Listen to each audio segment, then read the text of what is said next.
Eklavya YouTube channel में आप सभी का स्वागत है।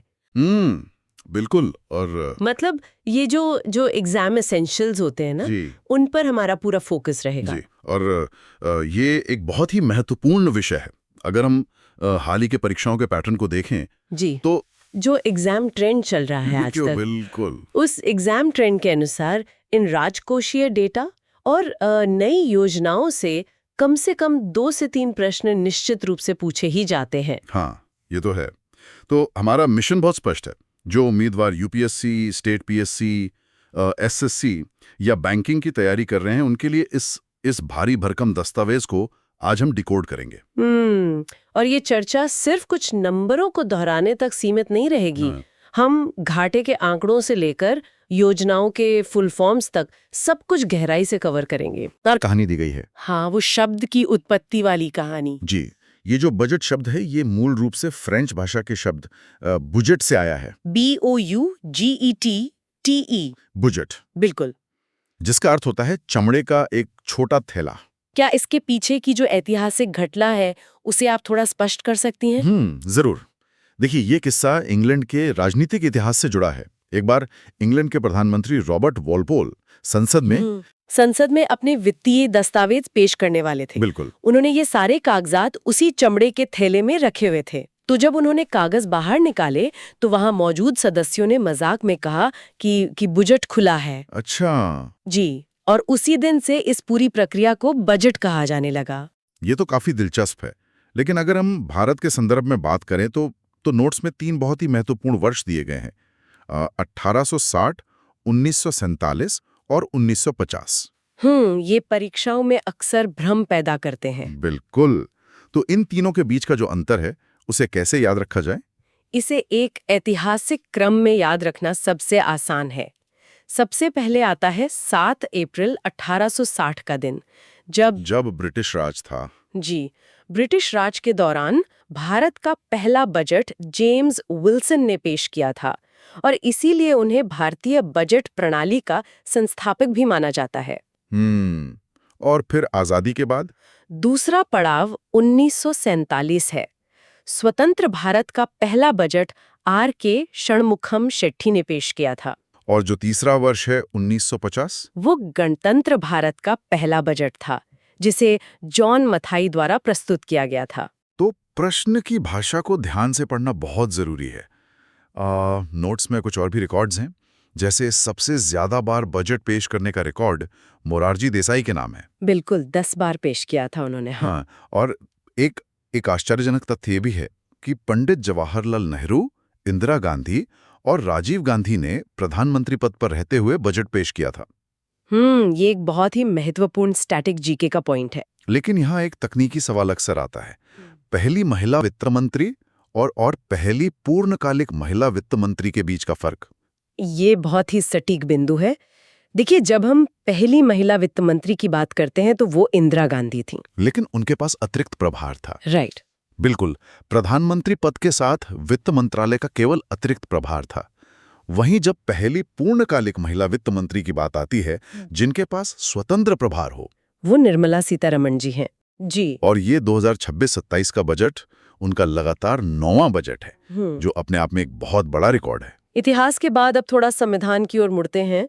मुझे ये जानकर बहुत हैरानी हुई कि हमारे संविधान में बजट शब्द का कहीं कोई जिक्र ही नहीं है। ये एक ऐसा तथ्य है जो सच में चौंका देता है। भारतीय संविधान के अनुच्छेद 112 में कहीं भी बजट शब्द का प्रयोग ही नहीं हुआ है। आर्टिकल 112? जी, उसमें इसे वार्षिक वित्तीय विवरण कहा गया है, एनुअल फाइनेंशियल स्टेटमेंट।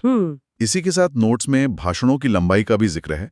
सबसे लंबा भाषण निर्मला सीतारमण जी का था 2020-21 में, 2 घंटे 42 मिनट का। और सबसे छोटा भाषण हीरूभाई पटेल का था, मात्र 800 शब्दों का। और वर्तमान बजट यानी 2026-27 का भाषण लगभग 1 घंटा 25 मिनट का रहा। चलिए अब उन मुख्य आंकड़ों पे आते हैं जो किसी भी अर्थव्यवस्था का आधार होते हैं, द मैक्रो नंबर्स। ये सबसे महत्वपूर्ण हिस्सा है परीक्षा के लिए। इस बार के कुल बजट का आकार यानी टोटल एक्सपेंडिचर 53,47,315 करोड़ रुपए है। मतलब लगभग 53.5 लाख करोड़। सरकार इतना बड़ा खर्च आखिर संभालती कैसे है? इस भारी भरकम खर्च को पूरा करने के लिए सरकार के पास जहां से पैसा आता है उसे प्राप्तियां या रिसीट्स कहते हैं। इसे हम दो हिस्सों में बांट सकते हैं। पहला हिस्सा है राजस्व प्राप्तियां। जी, रेवेन्यू रिसीट्स, जो इस बार लगभग 35 लाख करोड़ आंकी गई हैं। ये वो पैसा है जो सरकार के पास टैक्स के जरिए बार बार आता रहता है। और दूसरा हिस्सा पूंजीगत प्राप्तियां है ना? कैपिटल रिसीट्स, बिल्कुल, जो लगभग 18 लाख करोड़ है। ये वो पैसा है जो सरकार या तो उधारी के रूप में लेती है या अपनी किसी संपत्ति को बेचकर जुटाती है। और इसी कमाई और खर्च के अंतर से घाटे का जन्म होता है। हाँ, नोट्स में राजकोषीय घाटे का लक्ष्य जीडीपी का 4.5% रखा गया है। ये असल में दर्शाता क्या है? राजकोषीय घाटा या फिस्कल डिफिसिट अर्थव्यवस्था के स्वास्थ्य का सबसे बड़ा सूचक है। आसान भाषा में कहें तो सरकार की कुल कमाई उधारी को छोड़कर और कुल खर्च के बीच का जो अंतर है वही राजकोषीय घाटा है। यानी सरकार को कितनी उधारी लेनी पड़ेगी? बिल्कुल सही। इस बार इसे 4.5% तक सीमित रखना एक अच्छे वित्तीय अनुशासन को दिखाता है। लेकिन एक और तकनीकी शब्द यहाँ लिखा है, प्राथमिक घाटा या प्राइमरी डेफिसिट। इन दोनों में क्या बुनियादी अंतर है? सरकार जो कुल उधारी लेती है उसका एक बहुत बड़ा हिस्सा पुराने कर्जों का ब्याज चुकाने में चला जाता है। अगर हम राजकोषीय घाटे में से इसी ब्याज भुगतान को घटा दें तो जो आंकड़ा बचता है उसे प्राथमिक घाटा कहते हैं। मतलब ये दिखाता है कि मौजूदा खर्चों के लिए असल में कितनी नई उधारी चाहिए। एकदम सही। इस पूरे पैसे के गणित को रुपया कहाँ से आता है और कहाँ जाता है इसके प्रतिशत से भी समझाया गया है। अगर 100 पैसे मान लें तो सबसे ज्यादा 24% हिस्सा उधारी से आता है, बोरोइंग से। जी। उसके बाद 21% इनकम टैक्स से, 18% निगम कर से, 15% जीएसटी से, 10% नॉन टैक्स रेवेन्यू से, 6% केंद्रीय उत्पाद शुल्क और 4% कस्टम ड्यूटी से। क्या ये चिंता की बात नहीं है कि 25% के करीब पैसा सिर्फ उधारी से आ रहा है? सतह पर यह डरावना लग सकता है, लेकिन विकासशील देशों में ये सामान्य है। अगर ये 24% उधारी नए पुल, रेलवे या उद्योग लगाने में यानी पूंजीगत व्यय में इस्तेमाल हो रही है तो ये भविष्य में फायदा देगी। लेकिन अगर ये वेतन या पुराने कर्ज चुकाने में गई तो चिंता है। बिल्कुल, और इसीलिए रुपया कहाँ जाता है ये देखना अहम है।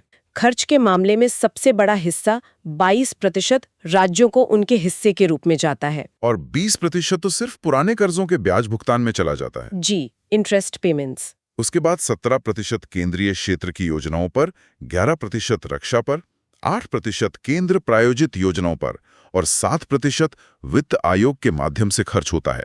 यहाँ परीक्षाओं का एक बहुत ही पसंदीदा सवाल बनता है। ये केंद्रीय क्षेत्र की योजनाएं और केंद्र प्रायोजित योजनाओं में फर्क क्या है? देखें, केंद्रीय क्षेत्र की योजनाएं या सेंट्रल सेक्टर स्कीम्स वो होती हैं जिनका 100% खर्च और संचालन सीधे केंद्र सरकार करती है। और केंद्र प्रायोजित योजनाएं? सेंट्रली स्पॉन्सर्ड स्कीम्स में केंद्र सरकार योजना बनाती है लेकिन खर्च का कुछ प्रतिशत राज्य सरकारों को भी उठाना पड़ता है, जैसे 60-40 का अनुपात। ये बहुत स्पष्ट हो गया। अब नोट्स के सबसे महत्वाकांक्षी हिस्से पर चलते हैं, विकसित भारत 2047। इसके 3 मुख्य स्तंभ तय किए गए हैं: आर्थिक विकास, जन आकांक्षाएं और सबका साथ सबका विकास। पहले स्तंभ आर्थिक विकास में विनिर्माण यानी मैन्युफैक्चरिंग पर बहुत जोर है। बायोफार्मा के लिए 5 वर्षों में 10,000 करोड़ का बजट है। इसमें 3 नए संस्थान और 1,000 से ज्यादा क्लिनिकल ट्रायल स्थल शामिल हैं। और सेमीकंडक्टर मिशन 2.0 का भी जिक्र है। बिल्कुल, चिप और ग्लोबल सप्लाई चेन के लिए। और इलेक्ट्रॉनिक कलपुर्जों का बजट भी 400 करोड़ है। लेकिन एक बहुत ही खास बिंदु है, उड़ीसा, केरल और आंध्र प्रदेश में दुर्लभ धातु या रेयर अर्थ्स के खनन पर जोर। इस पर इतना फोकस क्यों है? रेयर अर्थ्स आज के आधुनिक दुनिया की सबसे बड़ी जरूरत है। मोबाइल फोन से लेकर ईवी की बैटरी और रक्षा उपकरणों तक सब में इनका उपयोग होता है। और अभी कुछ ही देशों का इस पर एकाधिकार है। जी। तो भारत के इन राज्यों में इसका खनन बढ़ाना एक बड़ी जियोपॉलिटिकल रणनीति है ताकि हम आत्मनिर्भर बन सकें। आत्मनिर्भरता की कड़ी में औद्योगिक पार्कों के निर्माण के लिए प्लग एंड प्ले मॉडल पर 3 नए केमिकल पार्क बनाने की बात है। ये प्लग एंड प्ले मॉडल असल में काम कैसे करता है? इसका मतलब है कि सरकार एक ऐसा इंडस्ट्रियल पार्क तैयार करेगी जहां बिजली, पानी, सड़क जैसी बुनियादी चीजें पहले से मौजूद होंगी। तो कंपनियों को जमीन तैयार करने में सालों नहीं लगाने पड़ेंगे। बिल्कुल, वो सीधे अपनी मशीनें प्लग करेंगी और उत्पादन प्ले कर देंगे। इसी क्षेत्र में एक CIE योजना का भी जिक्र है, जिसके लिए 10,000 करोड़ रखे गए हैं जहाजों के कंटेनर निर्माण के लिए। CIE यानी capital goods for infrastructure and equipment, ये वो मशीनें होती हैं जो अन्य चीजों का उत्पादन करती हैं। कंटेनर निर्माण पर इतना बड़ा दाव क्यों? क्योंकि भारत का ज्यादातर निर्यात विदेशी शिपिंग कंपनियों के कंटेनरों पर निर्भर है। अगर कंटेनर भारत में बनेंगे तो हमारी लॉजिस्टिक लागत बहुत कम हो जाएगी। इसके साथ ही राष्ट्रीय फाइबर योजना भी है, रेशम, ऊन और जूट के लिए। बुनियादी ढांचे और MSME के लिए 10,000 करोड़ की क्रेडिट गारंटी दी गई है। लेकिन जो आंकड़ा सबसे ज्यादा ध्यान खींचता है वो है कैपेक्स यानी पूंजीगत व्यय। 12.2 लाख करोड़ का निवेश। ये बहुत बड़ा नंबर है। इसके तहत पश्चिम बंगाल के दानकुनी से गुजरात के सूरत तक नया पूर्वी पश्चिमी कॉरिडोर बनेगा। 5 वर्षों में 20 नए वाटरवेज और सी प्लेन की शुरुआत होगी। और ऊर्जा सुरक्षा के लिए भी 500 करोड़ का प्रावधान है। यही व्यय दूसरे स्तंभ जनाकांक्षाओं को साकार करेगा। इसमें सेवा क्षेत्र के लिए हील इन इंडिया के तहत 5 क्षेत्रीय मेडिकल सेंटर बनेंगे, जिससे मेडिकल टूरिज्म बढ़ेगा। और एक सेक्टर जो युवाओं में बहुत लोकप्रिय है, AVGC सेक्टर। हाँ, नोट्स के मुताबिक 2030 तक इसमें 20 लाख नौकरियां पैदा होंगी। ये AVGC का फुल फॉर्म क्या है? AVGC का मतलब है animation, visual effects, gaming and comics. ये दुनिया का सबसे तेजी से उभरता हुआ सनराइज सेक्टर है। इसी वजह से शायद IICT मुंबई के साथ स्कूलों में AVGC लैब स्थापित किए जा रहे हैं, ताकि बच्चों को कम उम्र से ही ट्रेनिंग मिल सके। शिक्षा के अन्य मोर्चों पर पशु चिकित्सा में 20,000 नए पेशेवर तैयार करने का लक्ष्य है। और स्टेम छात्राओं के लिए जिला स्तर पर हॉस्टल सुविधा। पर्यटन में 20 स्थलों पर 10,000 गाइड्स की ट्रेनिंग और नेशनल हॉस्पिटैलिटी इंस्टीट्यूट की स्थापना होगी। खेलों के लिए खेलो इंडिया मिशन का विस्तार किया जा रहा है, जिसमें कोच विकास और खेल विज्ञान पर जोर है। अब तीसरे स्तंभ पर आते हैं, सबका साथ। इसमें कृषि में एक बहुत ही आधुनिक योजना विस्तार की शुरुआत की गई है।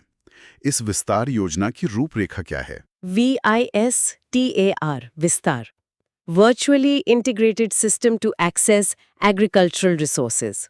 ये भारतीय कृषि में AI का प्रवेश है।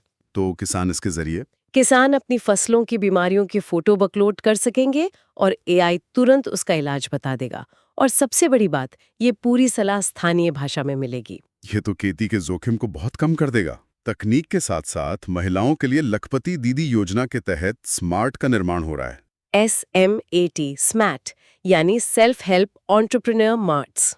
ये महिलाओं द्वारा संचालित कम्युनिटी रिटेल आउटलेट्स होंगे।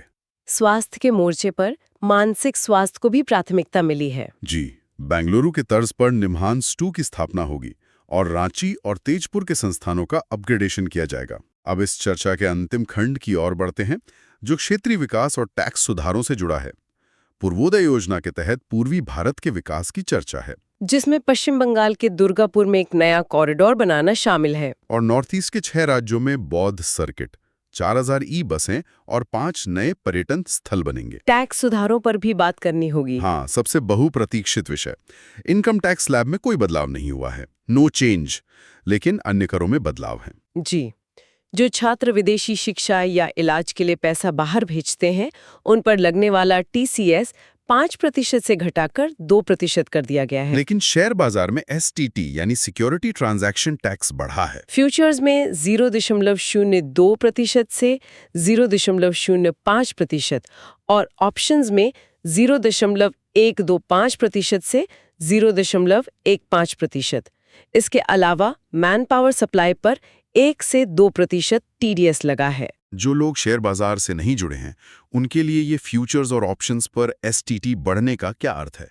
ये सट्टा या अत्यधिक जोखिम भरा व्यापार माना जाता है। सरकार इस पर टैक्स बढ़ाकर असल में आम खुदरा निवेशकों को इस भारी जोखिम वाले व्यापार से दूर रखने की कोशिश कर रही है। ये जानकारी बहुत काम की है। तो अगर हम एक तेज रिवीजन करें तो हमने महत्वपूर्ण फुल फॉर्म्स देखें, जैसे विस्तार, CIE, स्मैट और AVGC। हमने जरूरी डेटा देखा, जैसे 53.47 लाख करोड़ का कुल व्यय और 4.5% का राजकोषीय घाटा। निम्हांस, टू लखपति दीदी और पूर्वोदय जैसी योजनाएं देखी, और James Wilson, Morarji Desai, article 112 जैसे स्टैटिक GK के पॉइंट्स भी कवर किए। इस पूरे दस्तावेज का विश्लेषण करने के बाद एक बहुत ही गहरा विचार सामने आता है। वो क्या है? एक तरफ ये बजट एवीजीसी और सेमीकंडक्टर्स जैसी हाईटेक चीजों पर भारी निवेश कर रहा है, बिल्कुल। लेकिन दूसरी तरफ कृषि में एआई जैसी योजनाएं अभी सिर्फ शुरुआत हैं। तो सोचने वाली बात यह है कि क्या ये तेज आधुनिकीकरण देश में एक टू स्पीड इकोनॉमी या शहरी ग्रामीण खाई को और चौड़ा कर देगा? या फिर तकनीक इस अंतर को पाट देगी? क्या हमारा पारंपरिक कार्यबल इसके लिए तैयार है? ये वास्तव में सोचने पर मजबूर करता है कि अगले एक दशक में हमारे उद्योग और रोजगार किस ओर जाने वाले हैं। नीतिगत बदलावों और जमीनी हकीकत के बीच का ये घर्षण ही अर्थव्यवस्था की असली कहानी है। इसी विचार के साथ हमारी आज की ये विस्तृत चर्चा यहीं संपन्न होती है। ऐसे ही क्विक रिवीजन टॉपिक्स के लिए एकलव्य यूट्यूब चैनल को सब्सक्राइब करें।